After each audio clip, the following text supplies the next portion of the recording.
Good morning. I feel extremely delighted and also privileged for the opportunity to share with us a few thoughts about emotional and mental well being this morning.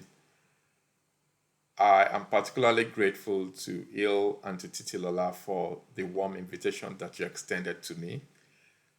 And it is important, particularly because today is the third day of our Mental Health Awareness Week in the UK. And the Mental Health Foundation have aptly titled this year's theme on anxiety. Given all that has happened following the pandemic, following the lockdown, it is apt to discuss anxiety this year. We do know, for instance, that following the lockdown, the levels of anxiety in the community has escalated, and up till now, the levels have not returned to pre-COVID days. So anxiety is something that it is okay to talk about currently. Now, what is anxiety? Anxiety is a common human emotion. It's something that we all feel at some point in our lives, and it's part of our body's way of rising up to the challenges of modern day living. Sometimes, when we are preparing for a big day, a big event, or even for a speaking engagement, like I had some anxiety about preparing for today's presentation, for instance. However, that has not been a crippling form of anxiety. Anxiety becomes a disorder when it is frequent, when it interferes with our day to day functioning, when it leads to an avoidant behavior in which we avoid any situations that causes the anxiety, and when it prevents us from bringing our best selves to our work, to our family, to our ministries, and to everyday living. That at that point is then called an anxiety disorder. And it's not all doom and gloom. In fact, there is a message of hope, and I'm hoping that this is the take home message for everyone listening to me today. Many times during my psychiatric consultations, I usually end with this phrase. I will say, I know that at this time you are struggling with generating your own hope. However, my expectation is that today I aim to loan you some of my own hope. This is in anticipation that over time you can develop your own hope, and as you develop yours, you can then loan back mine to me and possibly with interest. The interest will be paying the same hope forward to anyone who is experiencing distress and at a point in their lives when they are struggling to be hopeful. So, what do we know about anxiety and what is there to be hopeful about? The first reason to be hopeful is that anxiety is a common life experience. Research shows us that about 1 in 6 adults in the UK suffer from some sort of anxiety disorder. We also do know that in a lifetime, about 1 in 3 people will experience anxiety at some point. Anxiety disorders are hence very common. The reason why a lot of people do not seek help is because of the stigma and shame associated with the condition.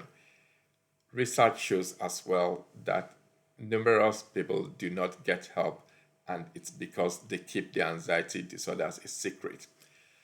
The other good thing about anxiety is that there are proven interventions over and over again that have shown that anxiety is a treatable condition. And in fact, anxiety can be treated without medication sometimes.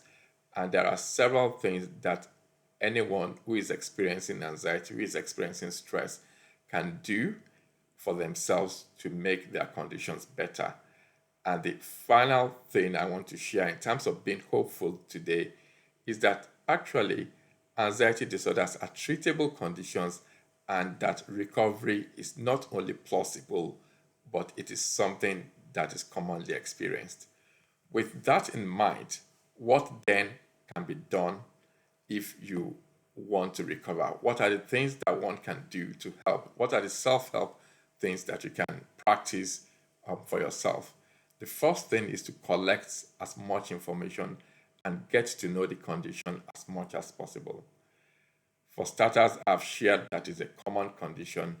But in addition to that, we also do know that in a recent Mental Health Foundation survey carried out in March 2023, that three quarters, about 73% of adults in the UK, actually admitted that in the past 2 weeks they have experienced anxiety at some point in that period. In addition, 1 out of 5 of us actually said that not only have they experienced anxiety, but the anxiety has been at most times, or in fact, all of the times during the last 2 weeks. We do know, for instance, that females more than males were affected, and that other at-risk groups are single parents, 18 to 34-year-olds, people from Black and ethnic minority backgrounds, and also people who suffer or are living with a chronic physical health condition, or carers of those who have those conditions. What else can we do in addition to collating knowledge and information about anxiety disorders? The other thing we can do is to connect with our breathing. And right now, I'm going to share a life skill that all of us can use in dealing with anxiety. It's a common breathing technique that I use frequently during my psychiatric consultations. I call it the 4-7-8 rhythm. It's very easy to remember, 4-7-8. And what does that mean? It means we close our mouth, breathe through our nose, inhale through our nose for 4 seconds as we count down to 4. That's 0, 0, 1, 2, 3, 4. We then hold the breath for 7 seconds.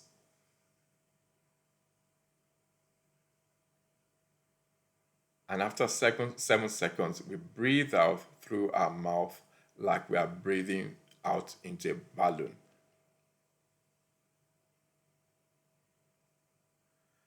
And the exhaling, the breath, breathing out takes 8 seconds. So it's closing your mouth, breathing in through your nose for 4 seconds, holding your breath for 7 seconds, and then breathing out for 8 seconds. And if one repeats that cycle 3 times, you have 4 cycles of that short breathing exercise. It lasts just a little over a minute, if that. But the good thing is that this actually triggers mechanisms in our body that calms the body down. The other thing that is commonly used in dealing with anxiety is something that is called progressive muscle relaxation. A good place to go to for that is on the Every Mind Matters www.nhs.uk/Every Mind Matters. That's a good place to listen to a recitation of how to engage in breathing in progressive muscle relaxation. What else can we do? We can also connect with our bodies. Connecting with our bodies, in this case, I mean exercise. Exercise has been proven over and over again to be of benefit, not only to relieve stress, but also to relieve anxiety. And the good thing is that exercise does not have to be a chore. If you enjoy swimming, then go for swimming.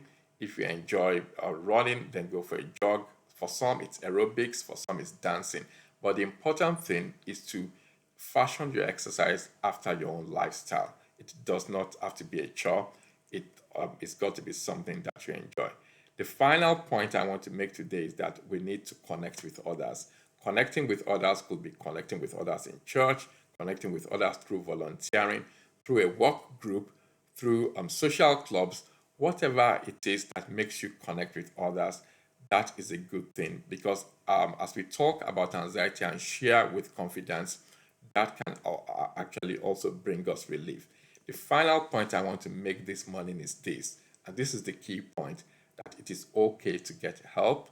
It is okay to ask for help. Many times we have restrictions and we feel inhibition about asking for help. The GP will be the first port of call when one wants to ask for help. There are also other online resources such as the www.rcppsych.ac.uk, that's the Royal College of Psychiatrists website. There's also the Every Mind Matters website that I spoke about earlier, and there's the www.llttf.com, which is the livinglifetothefull.com website. I do hope that listening to me has given you some hope this morning, and I anticipate that in the future you can loan back the hope to me, or better still, pay it forward to others, such that somebody who is less hopeful at that point can gather hope and generate hope as a result of listening to you too. Thank you for listening. Thank you.